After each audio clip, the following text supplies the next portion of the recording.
One of the most important locales in the world for what's about to happen in the mining sector is the Yukon.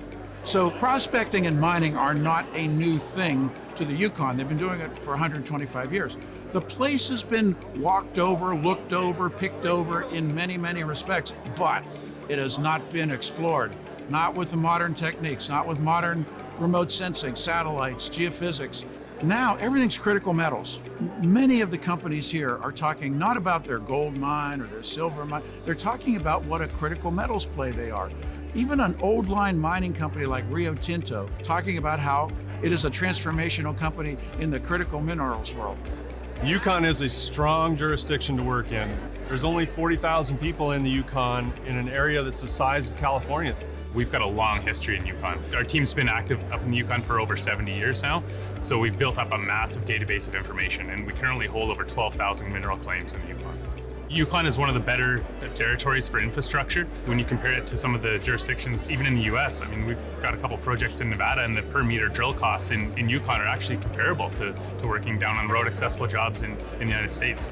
Yukon's a great jurisdiction to work in. We get tremendous support from the Yukon government, from local communities. It's a well-known mining jurisdiction that they understand how mines are developed and operated. Excellent jurisdiction to be working in. I've been active in the Yukon since 2016. It was always a dream of mine as a kid to be able to work in the Yukon. To be able to be there now and to be doing mineral exploration in the territory it's a dream come true.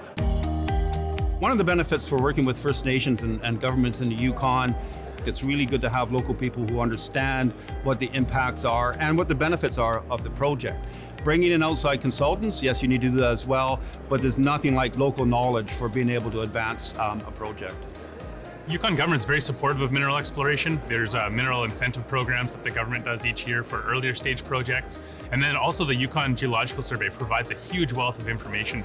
As modern exploration techniques have been brought into Yukon, we found, I think, more ounces in the last 20 years than in the previous 100. So, applying these modern techniques to just an underexplored jurisdiction with incredible mineral wealth, I mean, that's the perfect combination for major discoveries.